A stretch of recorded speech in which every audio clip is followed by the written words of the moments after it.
राऊल्स law हा कालचा part आपण बघितलेला होता. जेव्हा दोन कॉम्पोनंट एकमेकांमध्ये मिक्स केल्या जातात, तर प्रत्येक कॉम्पोनंटनी तयार केलेलं व्हेपर प्रेशर त्याला आपण काय नाव दिलं होतं मित्रांनो?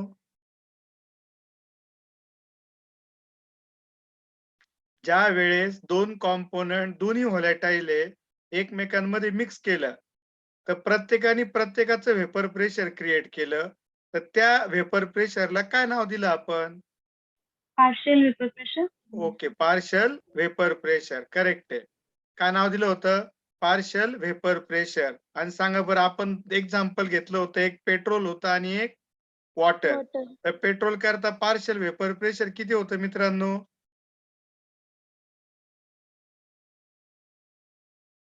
काय P1. होतं सांगा? P1. Correct. P1. P1 is the partial vapor pressure for first component A1 आणि P2 is the partial vapor pressure of second component of the solution. Then total vapor pressure of the solution is equal to P. तर हे P1 झालं पहिल्या component A1 चं partial vapour pressure आणि P2 झालं A2 चं partial vapour pressure. लक्षात आलं? सांगा बरं, राऊल्स लॉ आपल्याला काय देतो? तर या P1 आणि P2 च्या व्हॅल्यू देतो. सांगा बरं, according to Raoult's law P1 equal to काय येईल? According to Raoult's law P1 equal to काय येईल? साक्षी सांगा. P10 X1. P10 into X1. X1. P10 into X1. P1 is equal to आलं P10 into X1. सांगा बरं, P10 काय तिथे?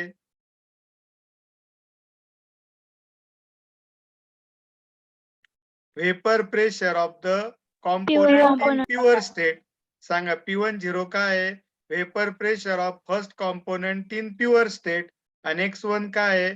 मोल fraction of that component, that is. आणि X1 चा फॉर्म्युला तुम्हाला माहिती आहे. काय बरं X1 चा formula? X1 is equal to N1 divided by N1 plus N2. X2 चा फॉर्म्युला काय मित्रांनो? N2 divided by N1 plus N2. म्हणजे दोन्ही फॉर्म्युला आपल्याला माहिती आहे. तर सांगा बरं, मग आता याच्यावरून मला मी वाक्य तयार केलं होतं काल, जे सर्वांना आठवतंय, आणि त्या वाक्यालाच आपण राऊल्स लॉ म्हटलेलो. त्या वाक्यालाच आपण काय म्हटलेलो? राऊल्स लॉ. कोण सांगतं बरं ते वाक्य? राऊल्स लॉचं वाक्य कोण सांगतंय? Partial vapour pressure of any volatile component of the solution. Partial vapour pressure of any volatile component of the solution सांगा इज इक्वल टू कशा इतका असेल सांगा?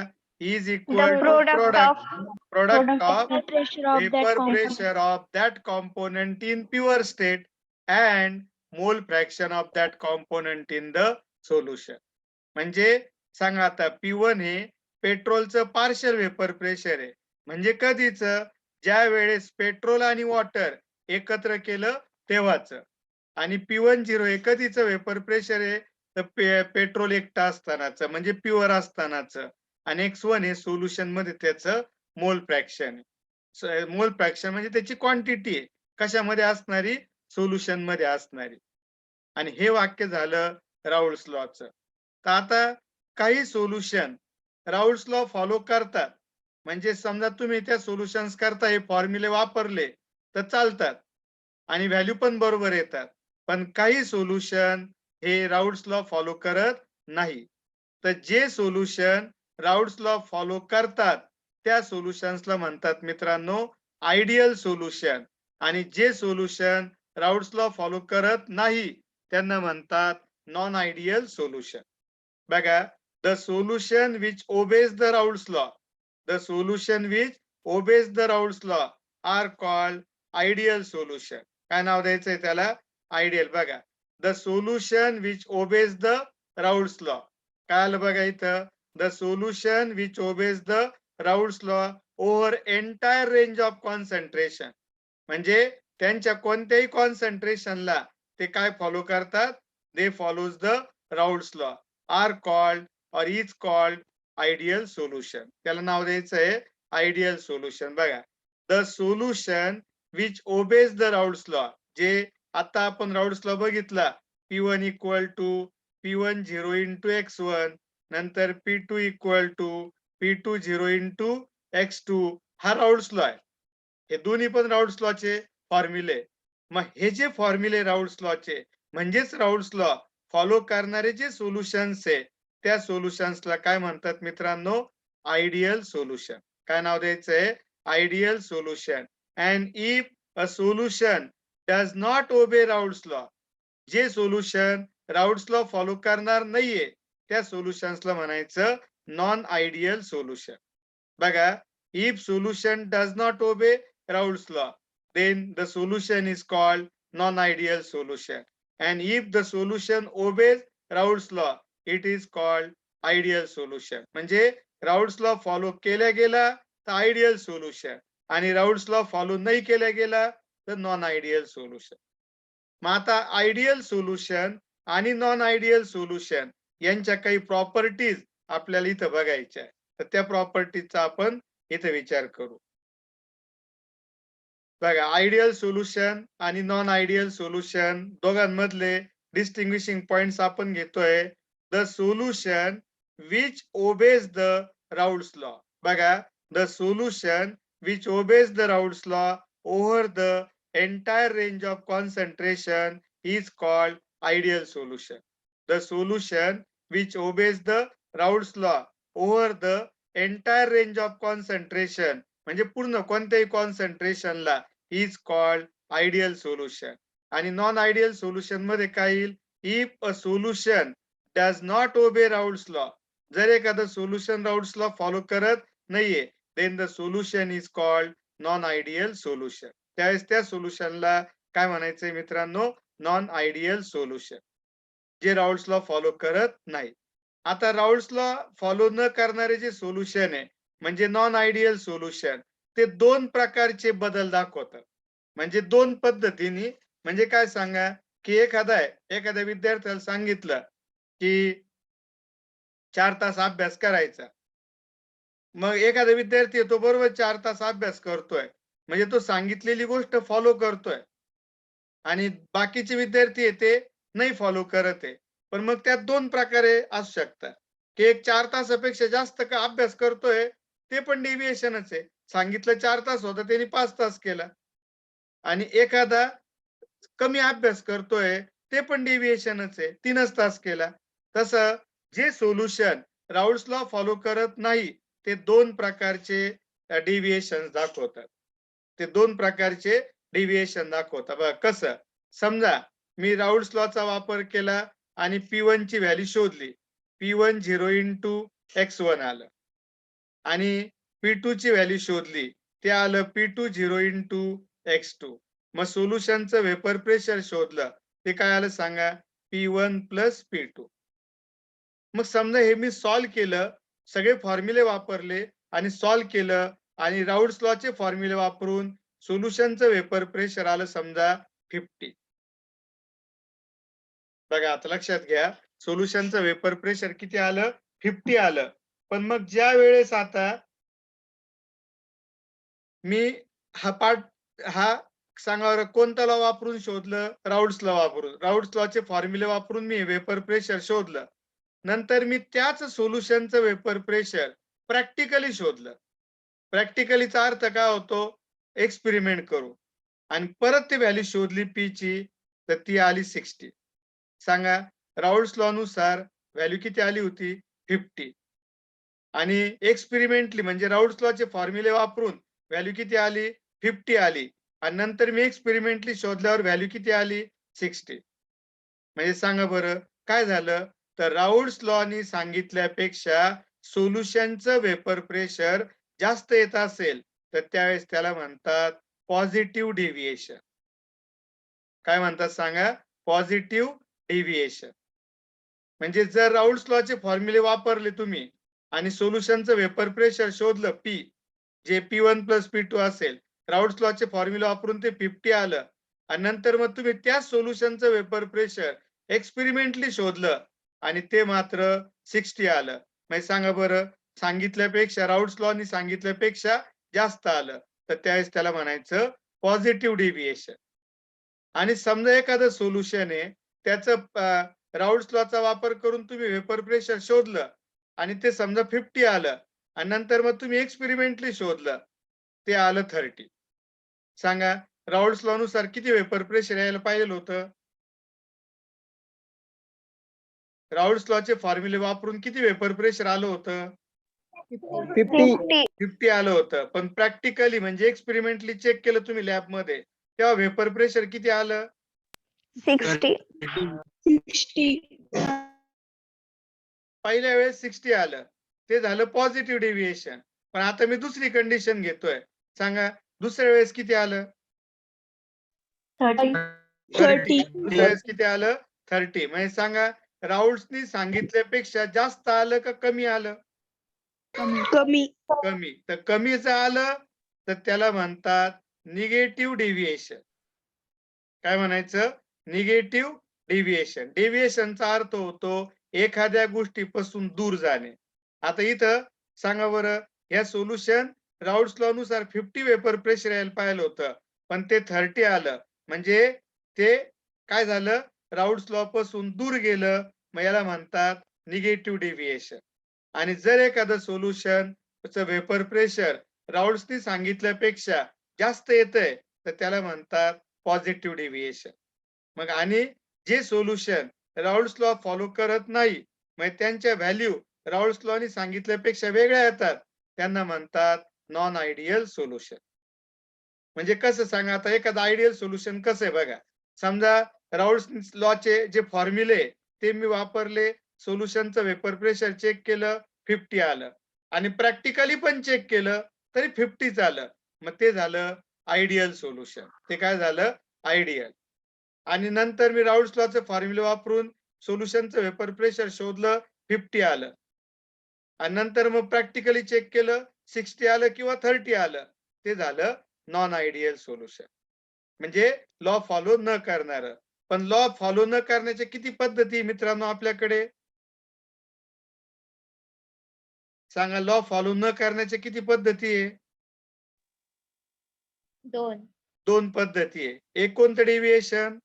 पॉझिटिव्ह डेव्हिएशन आणि सांगा बरं when we can say the deviation is positive if the vapor pressure of solution if practically determined बघा experimentally determined vapor pressure of solution is greater than vapor pressure obtained by Raoult's law. बघा राऊल्स लॉनी जे राऊल्स लॉचा वापर करून जे काही vapour pressure आपल्याला भेटलेलं आहे त्याच्यापेक्षा जर प्रॅक्टिकली चेक केलेले एक्सपेरिमेंटली चेक केलेलं वेपर प्रेशर जास्त येत असेल तर पॉझिटिव्ह डेव्हिएशन, कमी येत असेल तर निगेटिव्ह. मग these solution shows positive and negative deviation. These solution shows positive and negative deviation. Then second बघा आता समजा आपण काय केलं 2 सोल्युशन घेतले. पहिलं सोल्युशन ए आणि दुसरं सोल्युशन बी आहे. ए मध्ये ए आणि ए च्या मॉलिक्यूल मध्ये फोर्स आहे. बी मध्ये बी आणि बी च्या मॉलिक्यूल मध्ये फोर्स आहे. दोघं सेपरेट आहे. ए सेपरेट आहे, बी सेपरेट आहे. पण आता मी दोघांना समजा ए मध्ये इंटरमॉलिक्युलर फोर्स आहे सपोज एक्झाम्पल 15 आणि बी मध्ये इंटरमॉलिक्युलर फोर्स आहे ते पण समजू आपण 15 आणि आता मी दोघांना मिक्स केलं. दोघांना काय केलं? मिक्स केलं. तर ए आणि बी ला मिक्स केल्यावर आता सांगा इंटरमॉलिक्युलर फोर्सेस कोणामध्ये तयार होतील? ए आणि बी मध्ये. पण ए आणि बी मध्ये जे इंटरमॉलिक्युलर फोर्स आहे ते सुद्धा 15च आहे. ते सुद्धा किती सांगा मित्रांनो? 15. म्हणजे सांगा बरं जे कॉम्पोनंट्स आहे व्यवस्थित लक्षात घ्या जे कॉम्पोनंट आहे त्यांच्यामध्ये जेवढं इंटरमॉलिक्युलर फोर्स आहे तेवढंच इंटरमॉलिक्युलर फोर्स मिक्सचर मध्ये पण तेवढंच इंटरमॉलिक्युलर फोर्स कोणात आहे? मिक्सचर मध्ये. म्हणजे प्युअर कॉम्पोनंट मध्ये जे इंटरमॉलिक्युलर फोर्स आहे तर मिक्स केल्यावर सुद्धा तितकंच इंटरमॉलिक्युलर फोर्स आपल्याला भेटणार. कोणामध्ये? आयडियल सोल्युशन मध्ये. म्हणजे सांगा बरं मग आयडियल सोल्युशन मध्ये काय कंडिशन असेल? The the intermolecular forces between the component. बघा म्हणजे कोणात ए आणि बी मध्ये intermolecular forces between the component म्हणजे ए आणि बी मध्ये आर सिमिलर सेम आहे कोणासारखे सांगा to those to the pure component. म्हणजे प्युअर कॉम्पोनंट म्हणजे जेवढे इंटरमॉलिक्युलर फोर्स आहे तर त्या कॉम्पोनंटला मिक्स केल्यावर सुद्धा तेवढेच इंटरमॉलिक्युलर फोर्स आहे. कमी नाही होते जास्त नाही होते. म्हणजे मिक्स करायच्या पहिले जे इंटरमॉलिक्युलर फोर्स प्रेझेंट आहे मिक्स केल्यानंतर सुद्धा मित्रांनो तेच इंटरमॉलिक्युलर फोर्स प्रेझेंट आहे. तर याला म्हणायचं मग आयडियल सोल्युशन. मग आयडियल सोल्युशन मध्ये काय सांगा the intermolecular forces between the component म्हणजे ए आणि बी मध्ये बिटवीन द कॉम्पोनंट्स म्हणजे ए आणि बी मध्ये आर सिमिलर सारखेच आहे to the pure component. Pure component मध्ये जेवढे फोर्स आहे तेवढेच इथे. पण जर आपण आता दुसरी कंडिशन घेतली की समजा ए आणि ए पहिले प्युअर आहे त्याच्यात ए आणि ए मध्ये इंटरमॉलिक्युलर फोर्स 15 आहे. नंतर बी सेपरेट आहे प्युअर आहे बी आणि बी मध्ये इंटरमॉलिक्युलर फोर्स 15 आहे दोघांमध्ये पण. पण जेव्हा मी ए आणि बी ला मिक्स करतोय तर आता सांगा इंटरमॉलिक्युलर फोर्स कोणामध्ये तयार होईल ए आणि बी मध्ये. पण त्याची व्हॅल्यू ही 30 आहे किंवा 10 आहे. म्हणजे सांगा काय झालं 30 व्हॅल्यू आली तर सांगा बरं प्युअर कॉम्पोनंट मध्ये जे इंटरमॉलिक्युलर फोर्स आहे त्यापेक्षा मिक्स मध्ये जास्त फोर्स आहे किंवा प्युअर कॉम्पोनंट मध्ये जे इंटरमॉलिक्युलर फोर्स आहे त्यापेक्षा कमी इंटरमॉलिक्युलर फोर्स आहे. म्हणजे याचा अर्थ सांगा बरं जे नॉन आयडियल सोल्युशन आहे जे कोणते सोल्युशन्स आहे नॉन आयडियल सोल्युशन त्यांच्यामध्ये इंटरमॉलिक्युलर फोर्सेस हे जास्त असतात किंवा कमी असतात कॉम्पोनंट्स मध्ये कोणापेक्षा प्युअर कॉम्पोनंट पेक्षा. बघा the intermolecular forces between components म्हणजे कोण ए आणि बी आर डिफरंट वेगवेगळे असतील टू द प्युअर कॉम्पोनंट. म्हणजे प्युअर कॉम्पोनंट मध्ये जे फोर्स आहे त्यापेक्षा वेगळे फोर्स कोणामध्ये असतील मिक्सचर मध्ये असतील. मग ते फोर्स कदाचित जास्त असेल कदाचित कमी असेल. ते फोर्स कदाचित जास्त पण असेल प्युअर कॉम्पोनंट मध्ये जेवढं फोर्स आहे समजा प्युअर कॉम्पोनंट मध्ये 15 फोर्स आहे तर इथं डबल 30 जास्त असेल किंवा कमी पण असू शकतं किंवा कमी पण. म्हणजे याचा अर्थ सांगा the intermolecular forces between component A and B are different to the pure component are different to those that is to the pure component. म्हणजे प्युअर कॉम्पोनंट पेक्षा इंटरमॉलिक्युलर फोर्सेस मिक्सचर मध्ये वेगळे असते. नेक्स्ट पार्ट कडे जाऊ. पुढचा part त्या ठिकाणी विचारात घेऊ. पुढचा बघा आता मला सांगा आयडियल कोणामध्ये मिक्स करायच्या पहिले जेवढे फोर्स असतात नंतर पण तेवढेच असतात आयडियल सोल्युशन. Ideal solution. आणि आता लक्षात घ्या जर फोर्सेस सारखे तर मग समजा मी 2 कॉम्पोनंट घेतले किती कॉम्पोनंट घेतले 2 आणि 2 कॉम्पोनंट घेतले तर लक्षात घ्या आता पहिल्याची व्हॉल्यूम आहे V1 ती आहे 100 ml आणि दुसऱ्याची व्हॉल्यूम आहे V2 ती समजा आहे 150 ml. सेपरेट असताना मिक्स केलेलं नाही अजून. पण मी जेव्हा यांना मिक्स करल सांगा दोघांना मिक्स केलं म्हणजे किती ml 100 ml आणि 150. पहिला कॉम्पोनंट 100 ml होता आणि दुसरा कॉम्पोनंट 150 होता.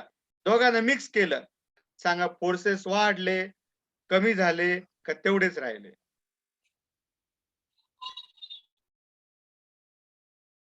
सांगा स्नेहा सांगा फोर्सेस वाढले कमी झाले का तेवढेच वाढले. राहिले. सोल्युशन कसं आहे आयडियल. लक्षात घ्या सोल्युशन कसं आहे आयडियल. आणि सांगा आता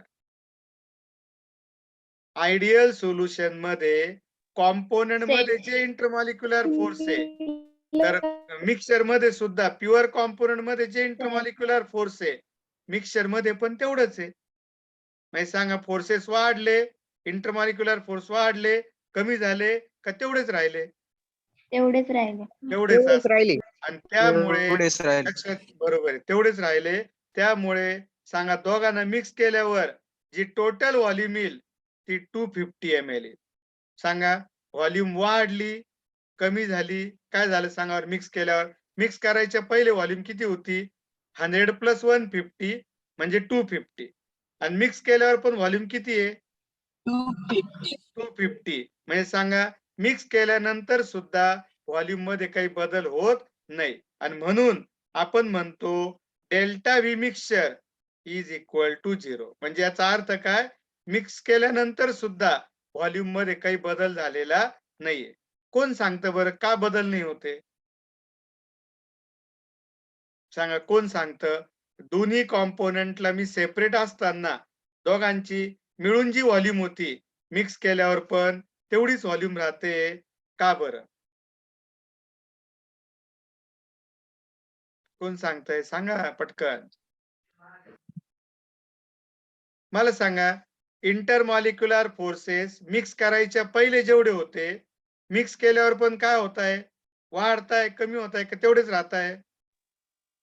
तेवढेच जर इंटरमॉलिक्युलर फोर्सेस कमी झाले असते तर व्हॉल्यूम वाढली असती आणि इंटरमॉलिक्युलर फोर्सेस वाढले असते तर मॉलिक्युलने एकमेकाला जास्त ओढून घेतलं असतं आणि व्हॉल्यूम कमी झाली असती. पण सांगा बरं इंटरमॉलिक्युलर फोर्सेस वाढत पण नाही आणि कमी पण होत नाहीये. आणि त्यामुळे व्हॉल्यूम सुद्धा सेपरेट असताना दोघांची मिळून जेवढी व्हॉल्यूम आहे मिक्स मध्ये पण दोघांची मिळून तेवढीच व्हॉल्यूम येईल. म्हणजे व्हॉल्यूम मध्ये बदल होणार नाही. आणि म्हणून delta V mixture equal to आपण किती घेतो? 0.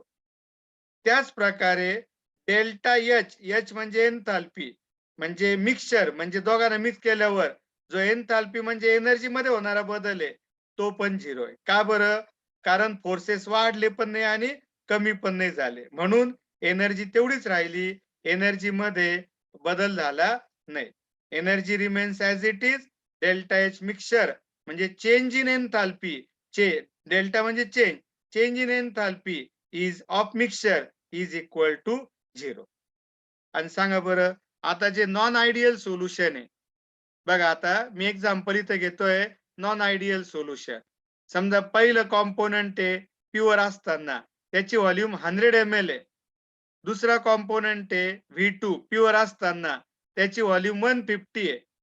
मग दोघाला मिक्स केलं तर दोघांची जी व्हॉल्यूम आहे तर त्यामध्ये आता बघा काय होत आहे.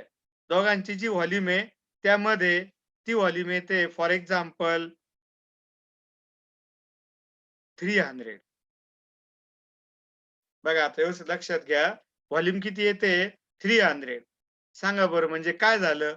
बघा सेपरेट असताना दोघांची मिळून व्हॉल्यूम किती होती? 100 + 150 दॅट इज 250. पण मिक्स केल्यावर व्हॉल्यूम 250 नाही येते, 300 ml येते. कोण सांगतं बरं काय झालं असलं पाहिजे? कन्सेप्ट सांगा. आता याच्यात कन्सेप्च्युअल आहे, कन्सेप्च्युअल क्वेश्चन आहे की दोन्ही सेपरेट असताना दोघांची मिळून व्हॉल्यूम 250 आहे. मग मिक्स केल्यावर 250 यायला पाहिजे पण येते 300. का बरं? तर मिक्स केल्यानंतर समजा पहिला कॉम्पोनंट आहे ए, दुसरा कॉम्पोनंट आहे बी. मिक्स केल्यानंतर ए आणि बी मध्ये फोर्स तयार होत आहे. पण ए आणि ए मध्ये जेवढे फोर्स आहे बी आणि बी मध्ये जेवढे फोर्स आहे त्यापेक्षा ए आणि बी मध्ये कमी फोर्स आहे. समजा ए आणि ए मध्ये 50 फोर्स आहे, बी आणि बी मध्ये 50 फोर्स आहे, पण ए आणि बी मध्ये 20 फोर्स आहे. म्हणजे सांगा इंटरमॉलिक्युलर फोर्स मिक्स केल्यावर वाढलं का कमी झालं? कमी कमी झालं. आणि त्यामुळे मॉलिक्यूल एकमेकाला ओढणार नाही, मॉलिक्यूल एकमेकाला अट्रॅक्ट करणार नाही आणि मॉलिक्यूल दूर दूर राहण्याचा प्रयत्न करतील कारण फोर्स कमी झालेला आहे. आणि त्यामुळे व्हॉल्यूम वाढून जाईल. आणि समजा ए आणि बी मधलं फोर्स 70 झालं असतं. करा बरं विचार, ए आणि बी मधलं फोर्स किती झालं? 70. सांगा बरं कॉम्पोनंट सेपरेट असताना फोर्स किती होतं? 50. आणि मिक्स केल्यावर फोर्स किती झालं? 70. 70 म्हणजे सांगा मिक्स केल्यावर फोर्स वाढलं का कमी झालं? वाढलं. तो मॉलिक्यूल दूर जातील का ओढल्या जातील एकमेकांकडे? फोर्स वाढलं ना, इंटरमॉलिक्युलर फोर्स काय झालं? वाढलं. त्यामुळे मॉलिक्यूल एकमेकांना क्लोज येतील. आणि सांगा मॉलिक्यूल एकमेकांना क्लोज आले तर व्हॉल्यूम जी 250 यायला पाहिजे होती, फॉर एक्झाम्पल ती 200 ml येईल. ती किती येईल? 200 ml. म्हणजे सांगा बरं, फोर्स जर वाढले तर व्हॉल्यूम कमी होते आणि फोर्स जर कमी झाले तर व्हॉल्यूम काय होते मित्रांनो? वाढते. म्हणजेच व्हॉल्यूम मध्ये चेंज होतोय आणि जेव्हा चेंज होतोय तर मी म्हणू शकतो delta V mixture is not equal to 0. Non ideal solutions करता delta V mixture is not equal to 0 मला म्हणता येऊ शकतंय.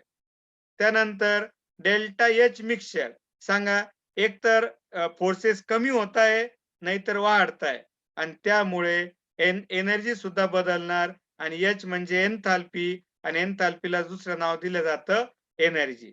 मग delta H mixture is not equal to 0. Why? Because forces are increasing और decreasing and therefore delta H mixture is not equal to 0. आता ideal सोल्युशनचे example कोणते? तर benzene in toluene. काय सांगा? Benzene in toluene. then n-hexane and n-heptane, mixture of n-hexane and n-heptane, bromoethane and iodoethane, bromoethane and iodoethane. त्यानंतर chlorobenzene and bromobenzene are the examples of ideal solution. म्हणजे तुम्ही benzene आणि toluene एकत्र केलं, you will get the ideal solution. तुम्ही n-hexane आणि n-heptane एकत्र केलं, you can get the ideal solution. Bromoethane आणि आयोडोइथेन एकत्र केलं तरी आयडियल सोल्युशन भेटेल. क्लोरोबेन्झिन आणि ब्रोमोबेन्झिन एकत्र केलं तरी आयडियल सोल्युशन भेटेल. आणि नॉन आयडियल सोल्युशनचे एक्झाम्पल आहे इथिल अल्कोहोल आणि सायक्लोहेक्सेन, बेन्झीन आणि ऍसिटो. दोन एक्झाम्पल दिले. पहिलं आहे इथिल अल्कोहोल आणि सायक्लोहेक्सेन आणि दुसरं आहे बेन्झीन आणि ऍसिटो. These are the 2 examples of the non ideal solution. हे 2 एक्झाम्पल्स मी इथं घेतले नॉन आयडियल सोल्युशनचे. समजलं? तर सांगा बरं मग आपण काय काय बघितलं? आयडियल सोल्युशन आणि नॉन आयडियल सोल्युशन. तर सांगा आयडियल सोल्युशन म्हणजे काय आणि नॉन आयडियल सोल्युशन म्हणजे काय? आपण हे बघितलेलं आहे. कोण सांगू शकतं? What is mean by non ideal solution किंवा आयडियल सोल्युशन? सांगा. जे सोल्युशन कोणता लॉ फॉलो करतं? राऊल्स लॉ फॉलो करतं त्याला म्हणतात आयडियल सोल्युशन. जे सोल्युशन राऊल्स लॉ फॉलो करत नाही त्याला म्हणतात non ideal solution. Ideal solution मध्ये प्युअर कॉम्पोनंट मध्ये जे इंटरमॉलिक्युलर फोर्स असतं मिक्सचर मध्ये पण तितकंच असतं. नॉन आयडियल सोल्युशन्स मध्ये प्युअर कॉम्पोनंट मध्ये जे इंटरमॉलिक्युलर फोर्स असतं त्यापेक्षा कदाचित जास्त इंटरमॉलिक्युलर फोर्स किंवा कमी इंटरमॉलिक्युलर फोर्स मिक्सचर मध्ये असतं. त्यानंतर डेल्टा आयडियल सोल्युशन करता डेल्टा व्ही मिक्सचर हे 0 असतं. आयडियल सोल्युशन्स करता डेल्टा एच मिक्सचर 0 असतं. नॉन आयडियल सोल्युशन करता delta V mixture not equal to 0 असतं कारण व्हॉल्यूम वाढते किंवा कमी होते आणि नॉन आयडियल सोल्युशन करता delta H mixture not equal to 0 असेल. आणि एक्झाम्पल तुम्हाला पाठ करावं लागतील, लक्षात ठेवावं लागतील. So that will be the ideal and non-ideal solution. Now we proceed for the next concept. सांगा बरं नॉन आयडियल सोल्युशन किती प्रकारचे डेव्हिएशन दाखवतात? 2. कोणते कोणते 2 डेव्हिएशन आहे? 2. पॉझिटिव्ह डेव्हिएशन आणि पॉझिटिव्ह डेव्हिएशन आणि निगेटिव्ह डेव्हिएशन. बरोबर. पॉझिटिव्ह डेव्हिएशन आणि निगेटिव्ह डेव्हिएशन. आता पॉझिटिव्ह डेव्हिएशन म्हणजे काय? तर मला सांगा जर आता बघा व्यवस्थित लक्षात घ्या. समजा राऊल्स लॉ नुसार मी सोल्युशनचं वेपर प्रेशर शोधलं 50 आलं अकॉर्डिंग टू राऊल्स लॉ आणि नंतर प्रॅक्टिकली शोधलं तर ते आलं 70. प्रॅक्टिकली एक्सपेरिमेंटली किती आलं वेपर प्रेशर? 70 आलं. सांगा म्हणजे राऊल्सनी सांगितल्यापेक्षा सोल्युशनचं वेपर प्रेशर कमी आलं का जास्त? जास्त. आणि जर राऊल्सनी सांगितल्यापेक्षा सोल्युशनचं वेपर प्रेशर जास्त येत असेल तर त्यावेळेस त्याला म्हणायचं पॉझिटिव्ह डेव्हिएशन. काय म्हणायचं त्याला? Positive deviation.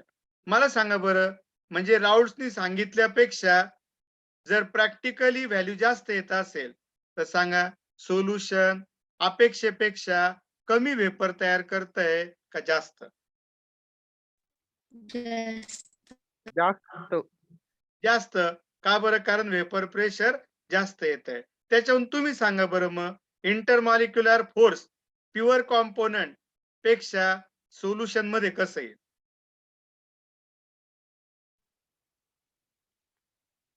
सांगा.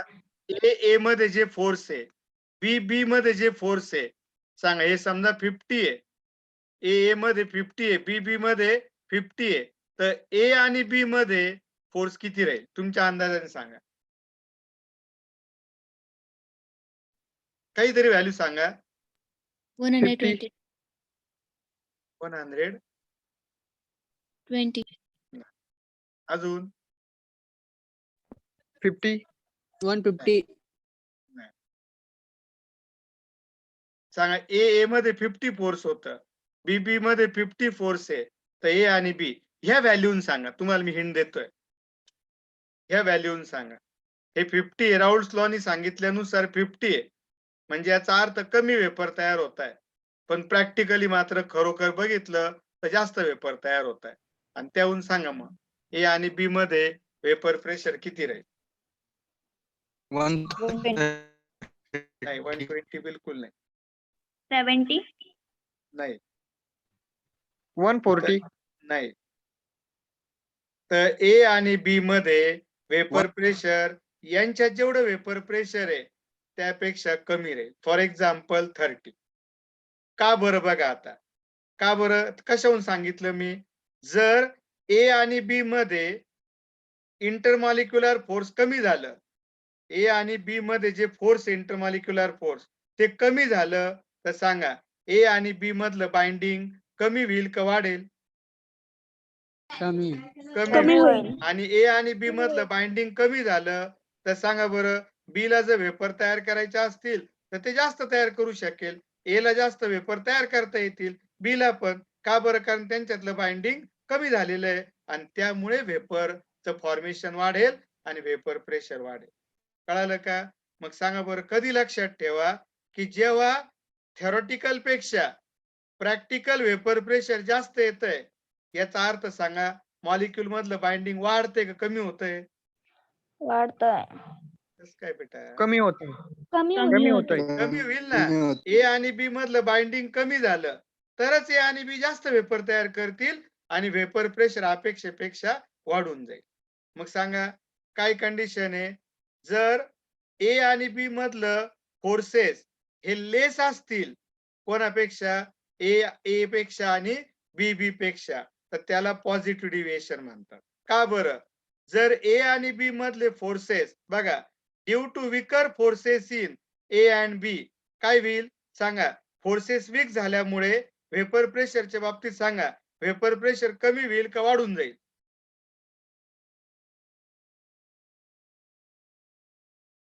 सांगा.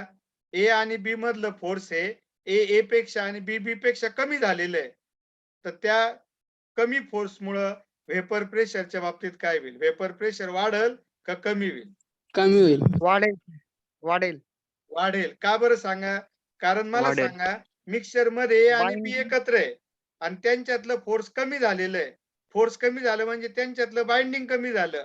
बाइंडिंग कमी झालं मग एखाद्याला वेपर तयार करायचे आहे. समजा बी ला वेपर तयार करायचे आहे तर हे म्हणेल कर तू वेपर तयार कर, काही कर, मला काही घेणं नाही. कारण त्यांच्यातलं बाइंडिंग कमी झालेलं आहे आणि त्यामुळे जेव्हा विकर फोर्स असता तर vapour pressure is greater than obtain by Raoult's law. बघा राऊल्स लॉ नुसार व्हॅल्यू 50 होती आणि प्रॅक्टिकली आपल्याला व्हॅल्यू भेटली 70. का बरं? कारण फोर्सेस आर वीक. कारण एबी मध्ये जे फोर्स आहे ते वीक आहे. आणि मग मला सांगा फोर्सेस कमी झाले तर व्हॉल्यूमच्या बाबतीत काय होईल? सांगा बरं.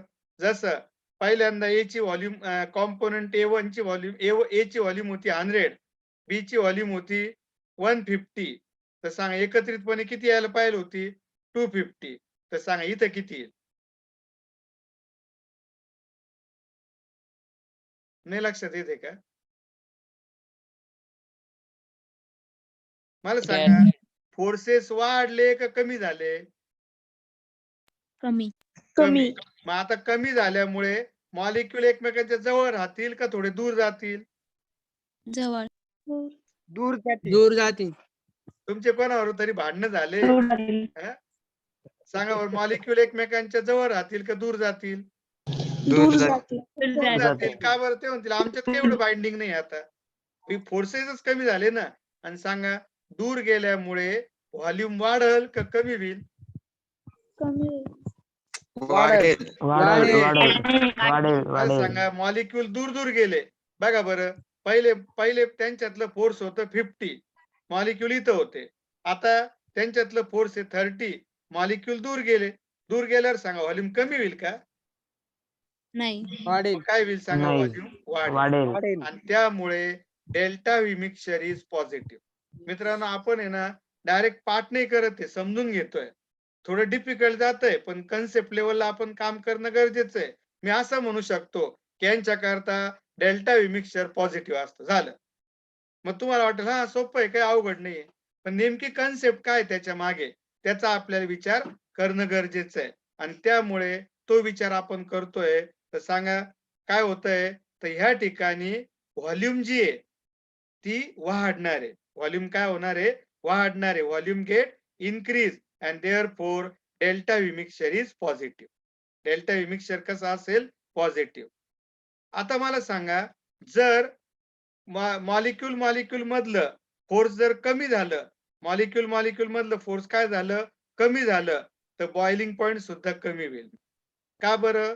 तर लवकर वेपर तयार होतील आणि त्यामुळे boiling point get lower. Positive deviation असेल तेव्हा बॉइलिंग पॉइंट काय होत असतो मित्रांनो? कमी होतो.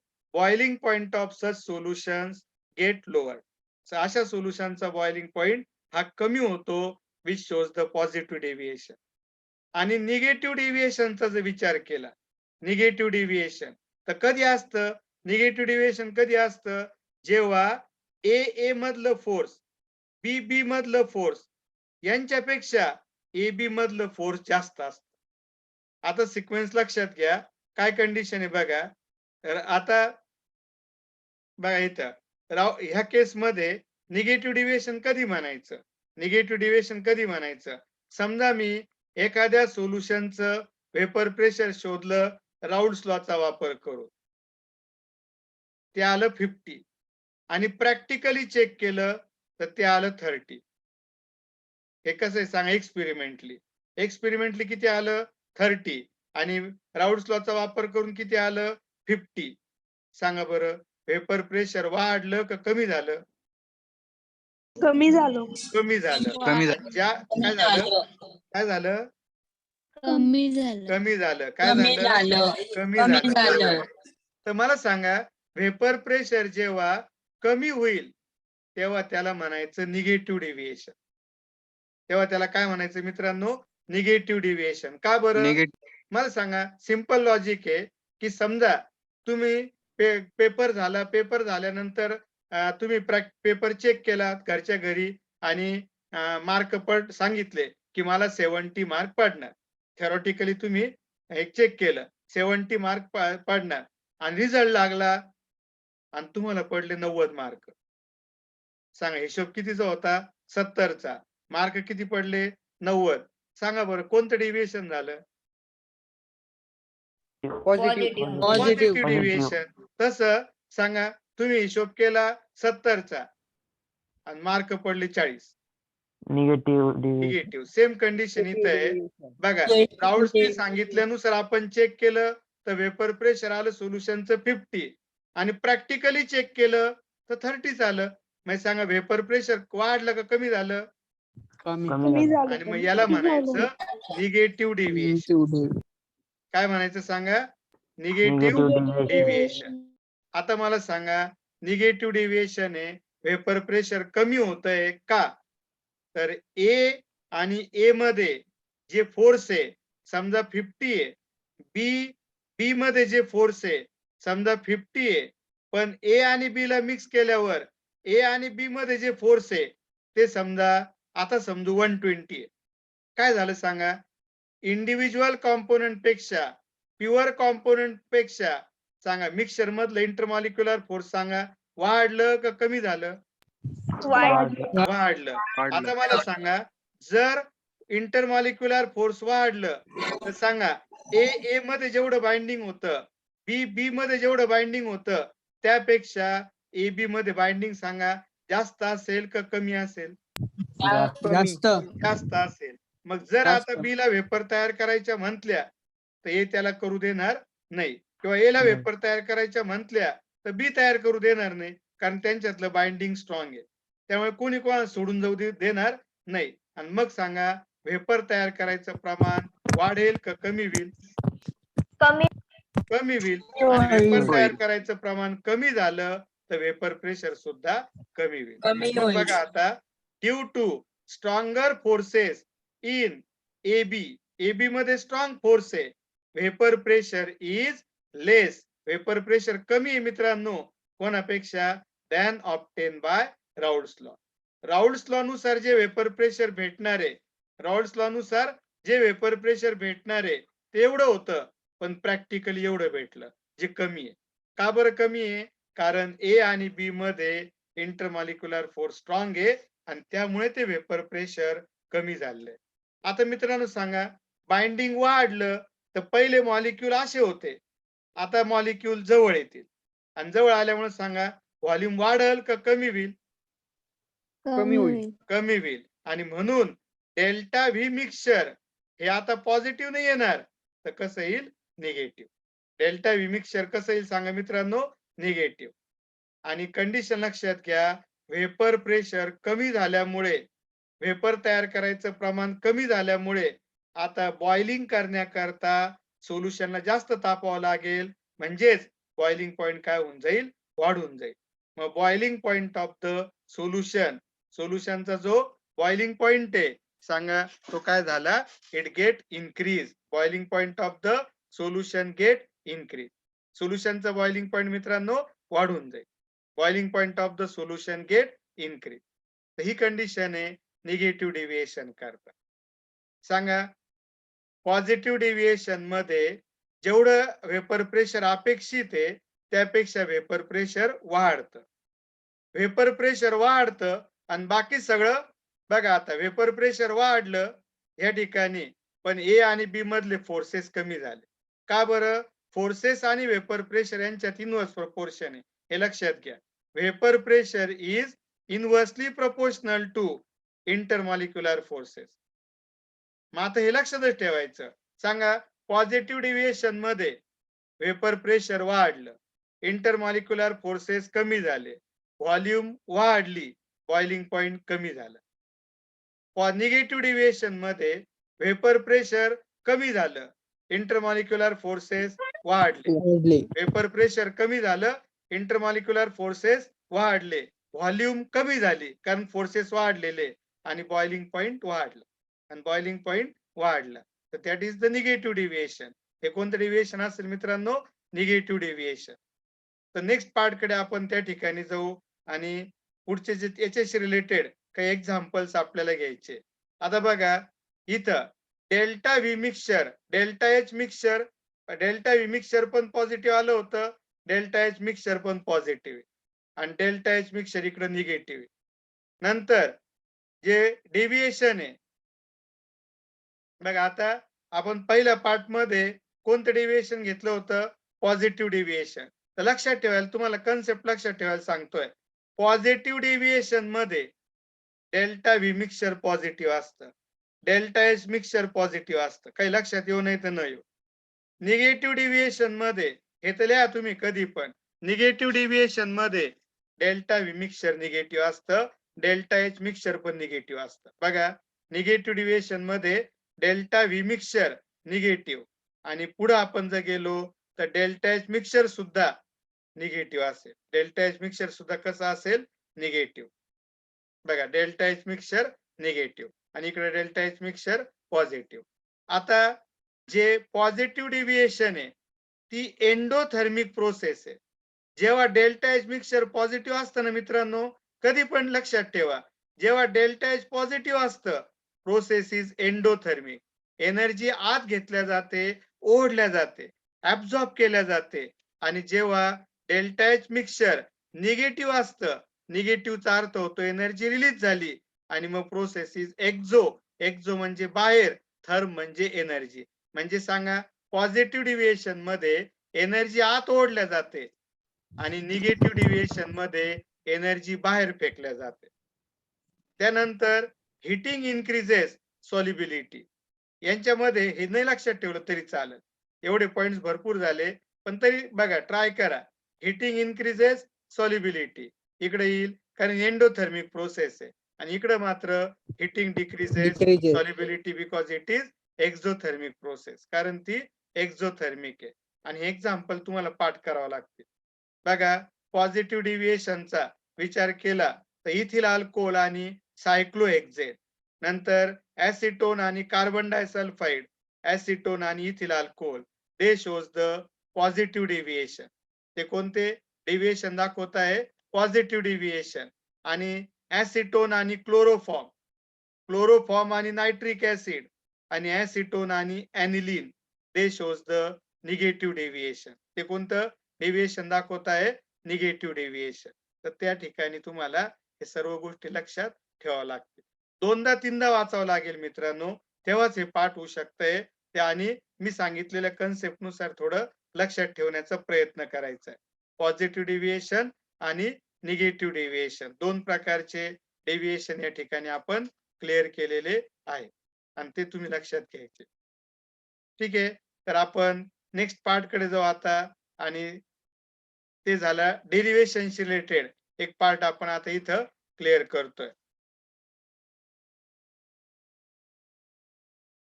सांगा बरं, आता आपण जे बघितलं कोणत्या प्रकारचे डेव्हिएशन होतं? पॉझिटिव्ह डेव्हिएशन आणि निगेटिव्ह. तर सिंपल लक्षात ठेवा, in case of positive deviation vapour pressure get increase, intermolecular force get decrease. 2 point झाले. In case of negative deviation vapour pressure get decrease, intermolecular forces get increase. Positive deviation मध्ये delta V mixture is positive, delta H mixture is positive. Negative deviation मध्ये delta V mixture is negative, delta H mixture is negative. आता इकडं boiling point get lower. Boiling point का बरं? कारण इथं वेपरचं प्रमाण वाढतंय त्यामुळे लवकर बॉइलिंग पॉइंट येतो आणि इथं वेपरचं प्रमाण कमी होतंय त्यामुळे वेपर प्रेशर कमी होतंय म्हणून बॉइलिंग पॉइंट उशिरा येतो. असे पॉइंट तुम्हाला लक्षात ठेवावे लागतील. सांगा बरं पॉझिटिव्ह डेव्हिएशन आणि निगेटिव्ह डेव्हिएशन. पहिला हा नका लक्षात ठेवू, मी सांगतो त्या पद्धतीने लक्षात ठेवा. सांगा पॉझिटिव्ह डेव्हिएशन मध्ये वेपर प्रेशरच्या बाबतीत काय होतं? वाढतं का कमी होतं? Vapour pressure get increase. Negative deviation मध्ये वेपर प्रेशर गेट डिक्रीज. सांगा आता इंटरमॉलिक्युलर फोर्सेस वेपर प्रेशरच्या अपोजिट असतात.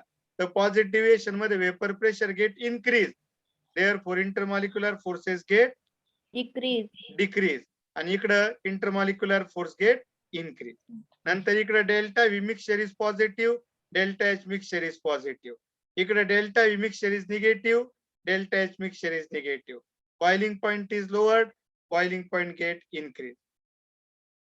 आणि इट इज एंडो. आता डेल्टा एच मिक्सचर हे लक्षात ठेवायचं, डेल्टा एच मिक्सचर हे पॉझिटिव्ह आलं then it is endothermic process. Delta H mixture negative आलं इट इज एक्झोथर्मिक.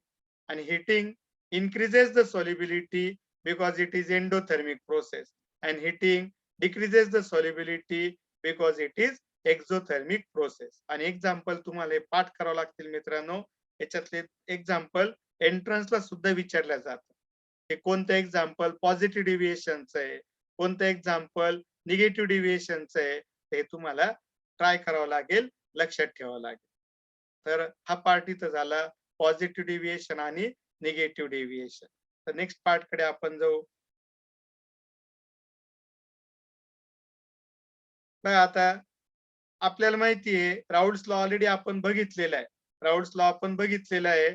तर राऊल्स लॉनीच आपण सांगा बरं, जेव्हा दोन कॉम्पोनंट आहे आणि दोन कॉम्पोनंट आपण एकत्र घेतोय, तर सांगा बरं सोल्युशन तयार होईल आणि त्या सोल्युशनचं वेपर प्रेशर किती असेल? P1 plus P2. P1 is the partial vapor pressure of first component.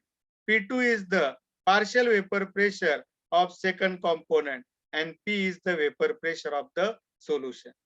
पण सांगा बरं मित्रांनो, राऊल्स लॉ नुसार P1 ची व्हॅल्यू किती असेल?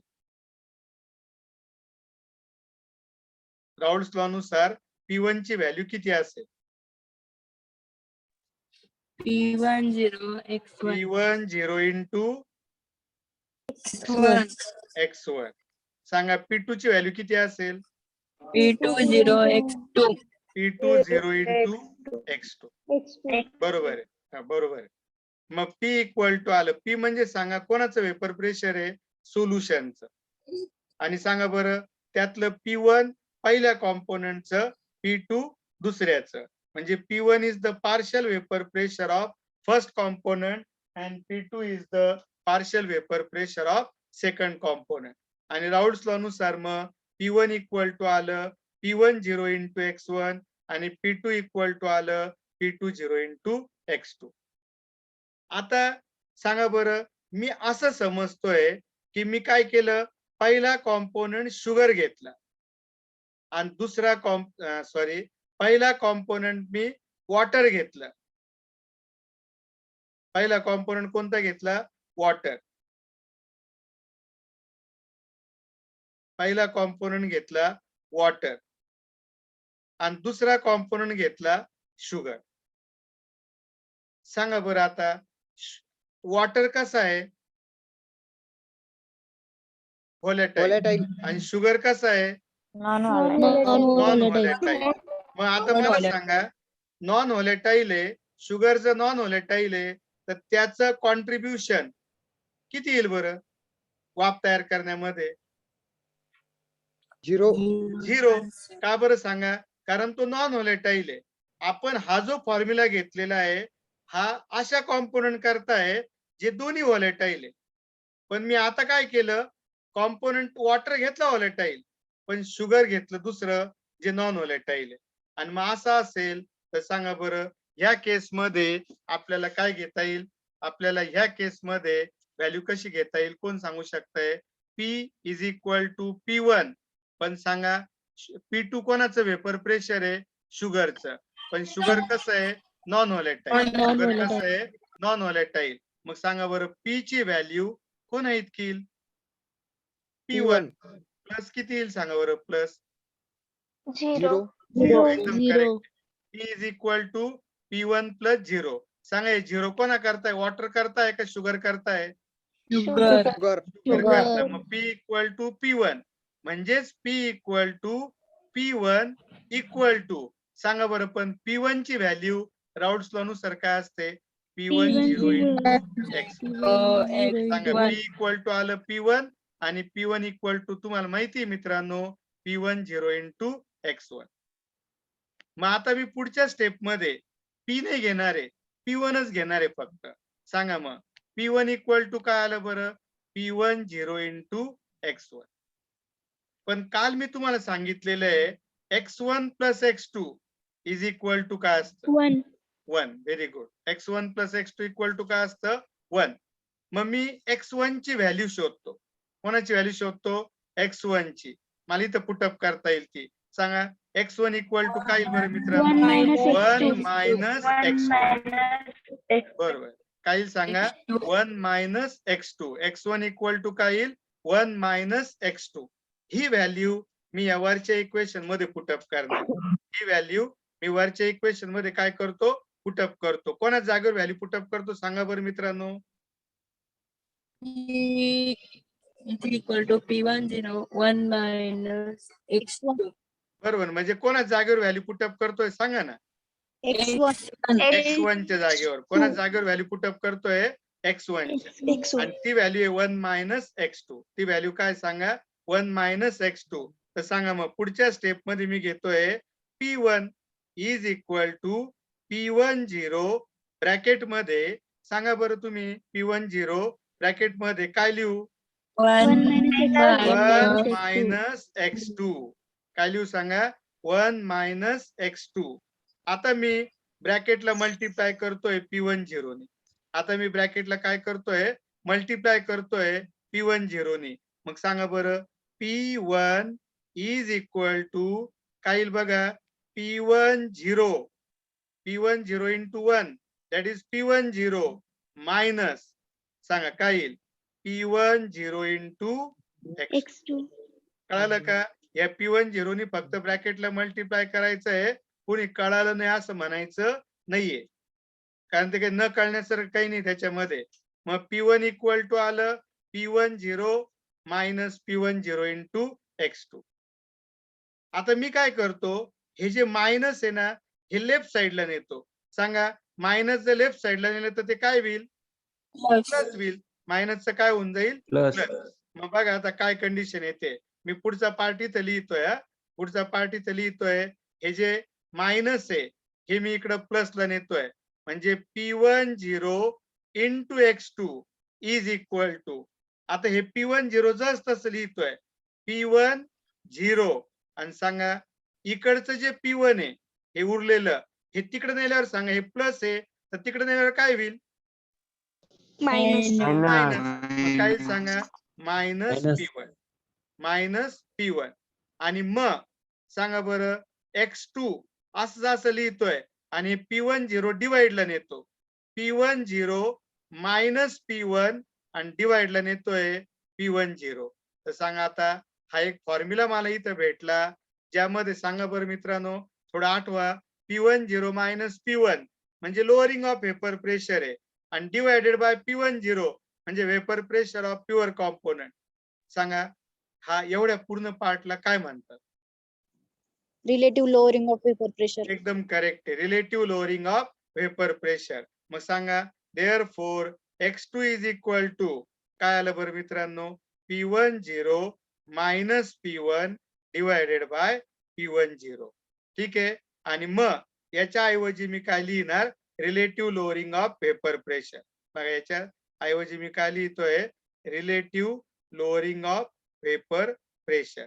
म्हणजेच relative lowering of vapour pressure equal to आलं x2.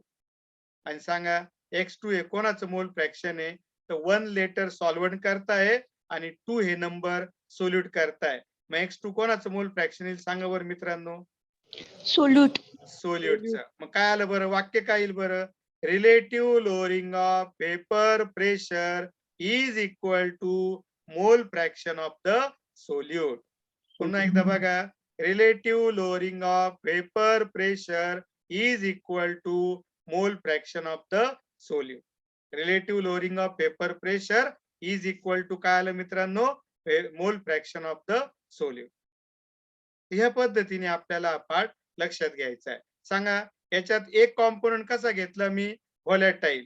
म्हणजे सॉल्व्हंट इज व्हॉलॅटाईल आणि सोल्यूट कसा घेतला? Non volatile. Solute is non volatile. तेव्हा हा फॉर्म्युला आहे. म्हणजे सांगा हा फॉर्म्युला कधी वापरायचा आहे? जेव्हा सोल्यूट नॉन व्हॉलॅटाईल असते तेव्हाच वापरायचा आहे. आणि जेव्हा दोन्ही व्हॉलॅटाईल आहे तेव्हा डायरेक्ट हा फॉर्म्युला वापरा. तेव्हा काही इश्यू नाही. हा फॉर्म्युला फक्त नॉन व्हॉलॅटाईल सोल्यूट करताच वापरायचा आहे हे लक्षात ठेवा. हा फॉर्म्युला फक्त कधी वापरायचा आहे? नॉन व्हॉलॅटाईल सोल्यूट असेल तर. मग आता हे सर्व पार्ट आपण शॉर्ट मध्ये इथं बघू. Consider a solution containing 2 component A1 and A2. सांगा बरं आपल्या एक्झाम्पल मध्ये A1 कोण होतं? वॉटर. आणि A2 कोण होतं? शुगर. लक्षात येत आहे ना? A1 is water, A2 is sugar. आता सांगा कोण नॉन व्हॉलॅटाईल होतं? शुगर. म्हणजेच कोण सांगा? A2. बघा मग आता component A2 is non volatile, hence P2 equal to 0. Component A2 हा नॉन व्हॉलॅटाईल आहे त्यामुळे P2 इक्वल टू काय आलं? 0.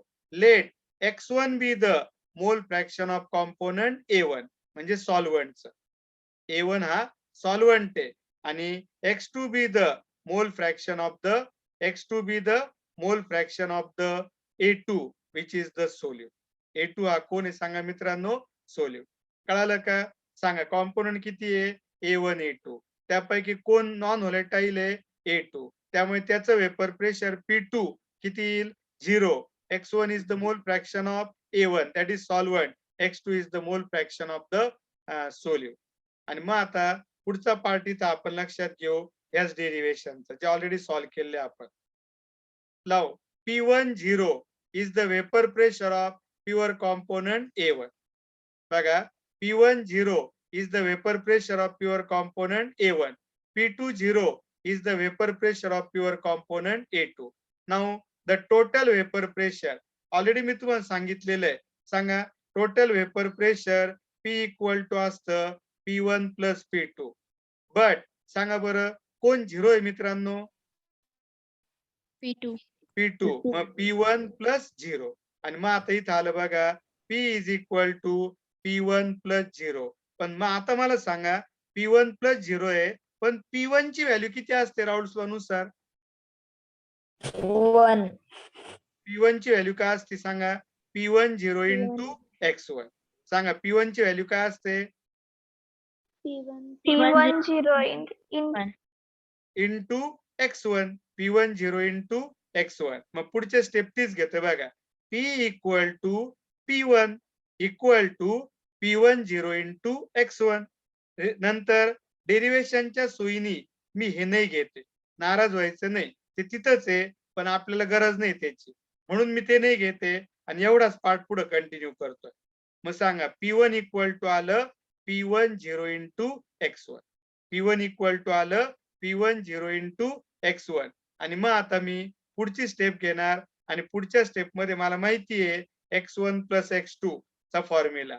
बट X1 plus X2 सांगा मित्रांनो, X1 plus X2 ची व्हॅल्यू काय असते, 1.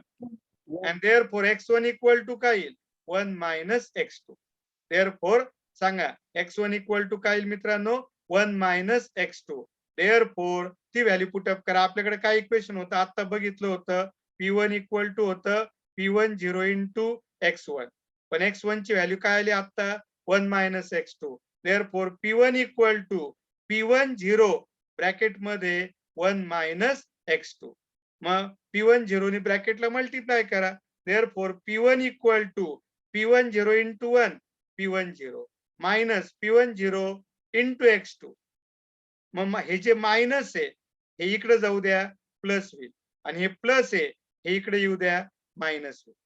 बघा हा पार्ट इथं आणि हा पार्ट तिथं, म्हणजे P1 0 X2 is equal to P1 0 minus P1. मग हे जे P1 0 आहे याला डिवाइडला घेऊन जा आणि मग आपल्याला भेटेल X2 is equal to P1 0 X2 is equal to P1 0 minus P1 divided by P1. म्हणजेच P1 0 minus P1 divide by P1 0 is equal to आलं X2. नंतर लिहिलं फक्त. पण सांगा एवढी टर्म म्हणजे काय बरं मित्रांनो, this term is relative lowering of vapour pressure. आणि मग इज इक्वल टू आलं X2. इज इक्वल टू काय आलं, X2. आणि मग मला वाक्य तयार करता येईल. ते वाक्य इथं आहे, पूर्ण दिसलं नाही तरी तुम्ही म्हणू शकताय रिलेटिव्ह लोअरिंग ऑफ. वाक्य दिसतंय का पूर्ण? बघा हे 4 नंबरचा पॉइंट पूर्ण दिसतोय सगळ्यांना? हो. Therefore, relative lowering of vapor pressure is equal to mole fraction of the solute. बघा, relative lowering of vapor pressure is equal to mole fraction of the solute, and that is the derivation for 2 marks. 2 मार्कांकरता हे derivation विचारलं जातं. हे derivation तुम्हाला सांगता आलं पाहिजे, लिहिता आलं पाहिजे. मित्रांनो एकदा मी सॉल्व्ह करून दिलं, एकदा इथं जे डिराईव्ह केलंय ते पूर्ण समजून सांगितलं, म्हणजे आता नक्कीच तुम्हाला हे समजायला पाहिजे. नाही समजलं तर तुम्ही ज्या नोट्स दिलेल्या आहेत त्या नोट्स मधून पुन्हा एकदा हे डेरिव्हेशन बघू शकता, म्हणजे तुम्हाला हे पूर्ण डेरिव्हेशन व्यवस्थित समजू शकेल. त्याच्यानंतर आपण एक डेरिव्हेशन घेतोय आणि मग आजचं लेक्चर आपण कंप्लीट करू. तर नेक्स्ट पार्ट कडे आपण जातोय आता, आणि नेक्स्ट पार्ट मध्ये अजून एक डेरिव्हेशन आपण घेतोय. तर आपल्याला आता बऱ्यापैकी सर्व टर्म्स माहिती आहे आपल्याला बऱ्याचशा टर्म्स माहिती आहे. सांगा बरं, M1 काय आहे? Molar mass of solvent. M1 काय असतं सांगा. 1 हे सॉल्व्हंट करताय आणि 2 हे सोल्यूट करताय, हे लक्षात ठेवा. काय सांगा, 1 हे कोणा करताय? सॉल्व्हंट करता, आणि 2 कोणा करताय? सोल्यूट करता. मग सांगा M1 काय आहे? Molar mass of solvent. M2 काय आहे? Molar mass of solute. W1 काय आहे? Weight of solvent. W2 काय आहे? Weight of solute. 2 सोल्यूट करताय. N1 number of moles of solvent. N2 number of moles of solute. Number X2 of moles of fraction solute. Of solute. माहिती ना? सांगा M1 काय आहे? Molar mass molar of mass solvent. Of solvent. M2 काय आहे? Molar mass of solute. Molar mass of solute. W1 weight of solvent. W2 weight of solute. N1 number of moles of solvent. N2 number of moles of solute. Number of moles of solute. त्यानंतर X2 मोल fraction of the solute. X2 is the mole fraction of the solute. एवढ्या terms तुमच्या लक्षात आलेल्या आहे. P10 सांगा आता. P10 काय येईल? बोल ना, साऊंड म्यूट करा, माईक म्यूट करा. सांगा P10 vapour pressure of pure solvent. P10 काय येईल सांगा? Vapour pressure of pure solvent. नंतर P10 minus P1 is the vapour pressure lowering, किंवा याला म्हणू आपण लोअरिंग ऑफ वेपर प्रेशर. मी तुम्हाला मित्रांनो नंबर ऑफ मोल शोधण्याचा फॉर्म्युला सांगितलेला. नंबर ऑफ मोल शोधण्याचा फॉर्म्युला सांगितलेला आहे. काय बरं नंबर ऑफ मोल शोधण्याचा फॉर्म्युला? तर given mass by molar mass. Number of मोलचा फॉर्म्युला सांगा काय आहे?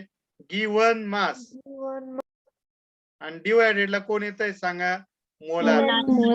डिवाइडला मोलार मास. मग आता number of moles of solvent, ही सर्वांनी लक्ष द्या. Number of moles of solvent is equal to काय येईल? Mass of solvent divided by molar mass of solvent. सांगा N1 म्हणजे number of moles of solvent काय येईल? Mass of solvent divided by molar mass of solvent. N2 is equal to सांगा काय येईल? Number of moles of solute is equal to mass of solute divided by molar mass of solute. म्हणजे हे number of moles of solvent झाले आणि हे number of moles of solute झाले.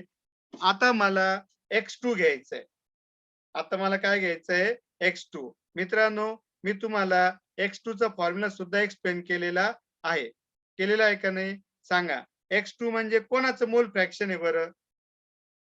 2 म्हणल्यावर सांगा कोणाचं मोल फ्रॅक्शन येईल? सोल्यूटचं. कोणाचं मोल फ्रॅक्शन येईल? सोल्यूटचं. X2 is the mole fraction of the solute. X2 हे कोणाचं मोल फ्रॅक्शन आहे मित्रांनो? सोल्यूट. तर कधी पण लक्षात घ्या, ज्याचं तुम्हाला मोल फ्रॅक्शन घ्यायचंय त्याचे मोल पहिले घ्या. मग X2 घ्यायचंय ना तर N2 घ्या पहिले आणि डिवाइडला N1 प्लस N2 करा. लक्षात घ्या X2 इज इक्वल टू काय येईल मित्रांनो? N2 divided by N1 plus N2. पण आताच मी सॉल्व्ह केलेलं आहे. सांगा बरं N2 ची व्हॅल्यू काय आहे? W2 upon M2. नंतर N1 सांगा मित्रांनो N1 ची काय व्हॅल्यू आहे? W1 upon M1.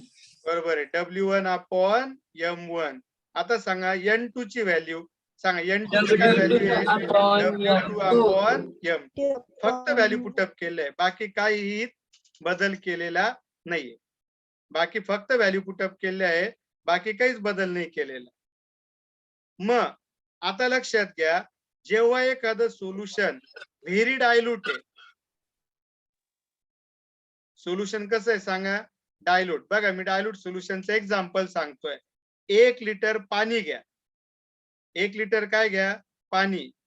आणि त्या पाण्यामध्ये 1 साखरेचा कण टाका.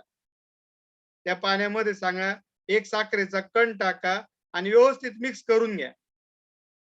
सांगा बरं हे सोल्युशन कसं झालं? Dilute solution. ज्यामध्ये सोल्यूटची क्वांटिटी खूपच कमी आहे. त्यामध्ये सांगा कोणाची क्वांटिटी खूप कमी आहे? Solute. सोल्यूट. तर त्या सोल्युशनला म्हणतात डायल्यूट सोल्युशन. आता इथं तुम्ही लक्षात घ्या, सांगा बरं W1/M1 हा कोणाचा भाग आहे? सॉल्व्हंटचा का सोल्यूटचा? Solvent. सॉल्व्हंटचा. आणि W2/M2 हा बरोबर आहे, बरोबर आहे, बरोबर आहे, करेक्ट आहे. Solver. सांगा W1/M1 सॉल्व्हंटचा आहे तर W2/M2 सोल्यूटचा आहे.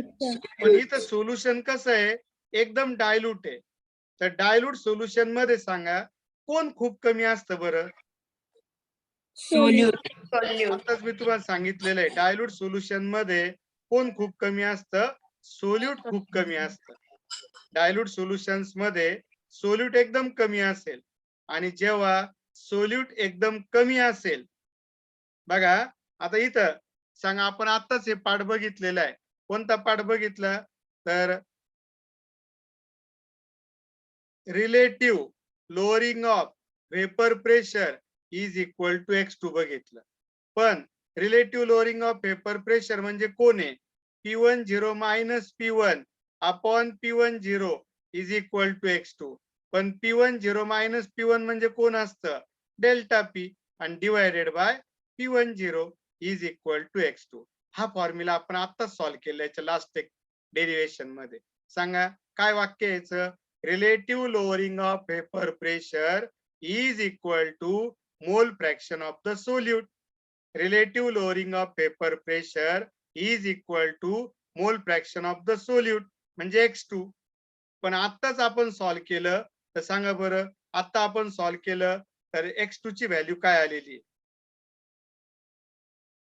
बघून घ्या. X2 ची व्हॅल्यू आपण आता सॉल्व्ह केलं, इथं बघून घ्या. हे X2 आहे. X2 इज इक्वल टू काय आलंय? N2 divided by N1 plus N2. पण N2 ची काय व्हॅल्यू आहे? W2/M2. N1 ची काय व्हॅल्यू आहे? W1/M1. आणि N2 ची काय व्हॅल्यू आहे? W2/M2. मग X2 ची व्हॅल्यू इथे आहे. हे समजा X2 चं एक इक्वेशन आलं आणि अजून एक इक्वेशन आहे आपल्याकडं जे आता मी तुम्हाला सांगितलं. आणि ते इक्वेशन काय सांगा? तर ते इक्वेशन आहे relative lowering of vapour pressure is equal to mole fraction of the solute. मग delta P upon P10 is equal to X2 असतं. मग delta P upon P10 is equal to, पण सांगा बरं मित्रांनो X2 ची काय व्हॅल्यू आलेली आपल्याकडे? W2/M2 divided bye W1/M1 plus W2/M2. मग आता याच्यात लक्षात घ्या की सोल्युशन एकदम डायल्यूट आहे आणि सगळ्यांनी नोट कराय जेव्हा सोल्युशन डायल्यूट असतं तर कोणाची क्वांटिटी एकदम कमी असते? Amount of solute is very less. म्हणजे समजा सॉल्व्हंट 1000 आहे, आपण एक एक्झाम्पल घेऊ की सॉल्व्हंट 1000 आहे तर सोल्यूट असेल 0.0000001. सांगा या 1000 च्या तुलनेत याची काही व्हॅल्यू आहे का?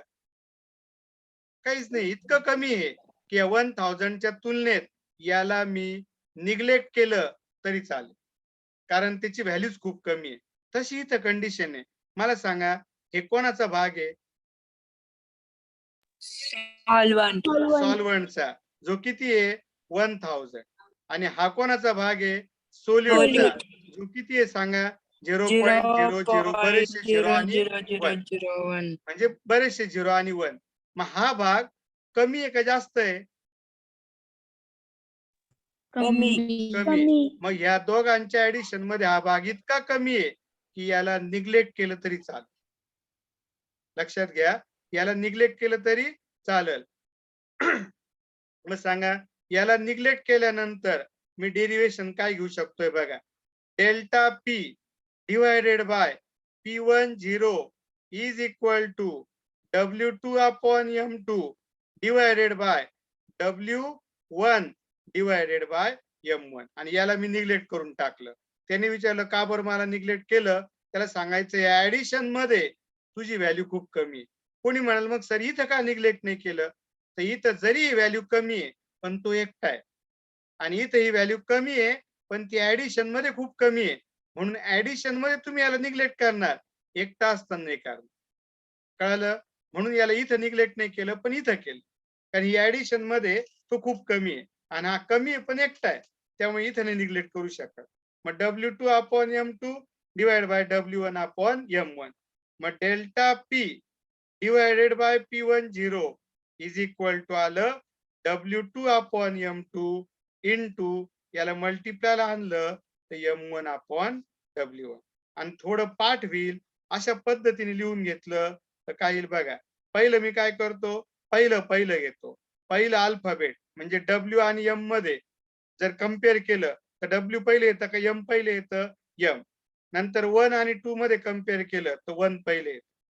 मग M1 अपॉन M2 घ्यायचं आणि इंटू W2 अपॉन W1 घ्यायचं, आणि मग आपल्याला हा फॉर्म्युला भेटला. काय फॉर्म्युला आहे सांगा, डेल्टा P अपॉन P1 0 म्हणजे relative lowering of paper pressure चा फॉर्म्युला भेटला M1 upon M2 into W2 upon W1. काय फॉर्म्युला भेटला मित्रांनो, delta P divided by P1 0 is equal to M1 upon M2 into W2 upon W1. त्या ठिकाणी delta P म्हणजे lowering of paper pressure, P1 0 म्हणजे vapour pressure of pure solvent, delta P upon P1 0 म्हणजे relative lowering of paper pressure, M1 म्हणजे molar mass of solvent, M2 म्हणजे molar mass of solute, W2 म्हणजे मास of solute, W1 म्हणजे मास of solvent. तर ह्या terms आपल्याला इथं लक्षात आलेल्या आहे ना. तर या सर्व टर्म्सचा आपण इथं वापर केला आणि इक्वेशन या ठिकाणी सॉल्व्ह केलं. हे इक्वेशन सर्वांच्या व्यवस्थित लक्षात आलं पाहिजे है ना. हे जे इक्वेशन आपण सॉल्व्ह केलं, हे इक्वेशन सर्वांच्या व्यवस्थित लक्षात आलं पाहिजे, जेणेकरून तुम्हाला हा पार्ट क्लिअर होऊ शकेल. बघा, तर इक्वेशन या ठिकाणी आपण काय केलं सांगा. मी पहिले N1 घेतलं होतं. कोणता पार्ट घेतला होता, N1 चा. सांगा, N1 इक्वल टू काय होतं, W1 अपॉन M1. नंतर N2 इक्वल टू काय होतं, W2 अपॉन M2. नंतर मग X2 घेतलं होतं. सांगा, X2 च काय व्हॅल्यू आली होती, X2 इज इक्वल टू काय टर्म आली होती सांगा, N2 divided by N1 plus N2. नंतर X2 इज इक्वल टू सांगा मित्रांनो, N2 च्या जागेवर काय लिहिलं मी, W2 अपॉन M2. N1 च्या जागेवर काय लिहिलं, W1 अपॉन M1. N2 जागेवर काय लिहिलं, W2 अपॉन M2. हे झालं X1 चे इक्वेशन. मग मी मागच्या आपल्या डेरिवेशन मध्ये सॉल्व्ह केलेला फॉर्म्युला आठवला, relative lowering of vapour pressure is equal to mole fraction of solute. Relative lowering of vapour प्रेशरचा फॉर्म्युला आहे P1 0 minus P1 upon P1 0 is equal to X2. पण P1 0 मायनस P1 म्हणजे delta P आहे आणि divided by P1 0 म्हणजे X2.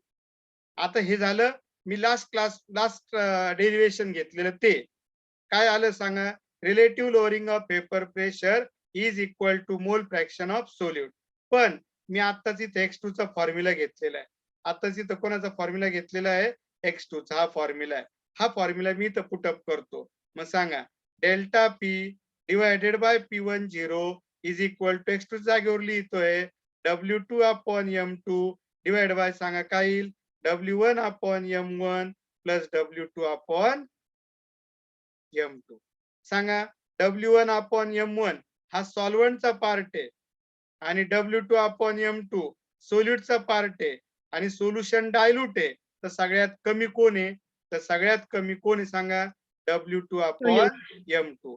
फक्त addition मध्ये neglect करा, फक्त ऍडिशन मध्ये काय करा, निग्लेक्ट. आणि मग ऍडिशन मध्ये आपण याला निग्लेक्ट केलं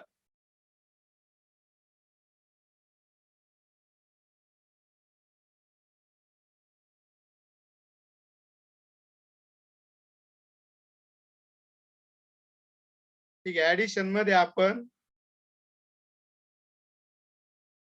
याला निग्लेक्ट केलं तर सांगा बरं काय येईल मित्रांनो. Delta P divided by P10 is equal to W2 upon M2 divided by W1 upon M1. आणि मग delta P divided by P10 is equal to W2 upon M2 याला मल्टिप्लायला आणलं तर M1 अपॉन W1. आणि थोडं व्यवस्थित लिहून घेतलं याला तर काय येईल सांगा. Delta P divided by P10 is equal to आता मी तुम्हाला सांगितलं होतं M1 upon M2 into W2 upon W1 and this is the required equation. हे required equation आपल्याला भेटलं आणि ह्या इक्वेशनचा वापर करून तुम्ही काय शोधू शकताय. Relative lowering of paper pressure शोधू शकता. हा फॉर्म्युला आपण कशा करता वापरू शकतोय मित्रांनो. Relative lowering of paper pressure शोधण्याकरता. तर नोट्स मध्ये क्वेश्चन नंबर 14 पर्यंत आपलं कम्प्लीट झालेलं. नोट्स मध्ये जर तुम्ही तुमच्या समोर जर नोट्स असतील तर नोट्स मध्ये कोणता क्वेश्चन आपला कम्प्लीट झालेला आहे सांगा. 14 आता जो कम्प्लीट झालेला आहे.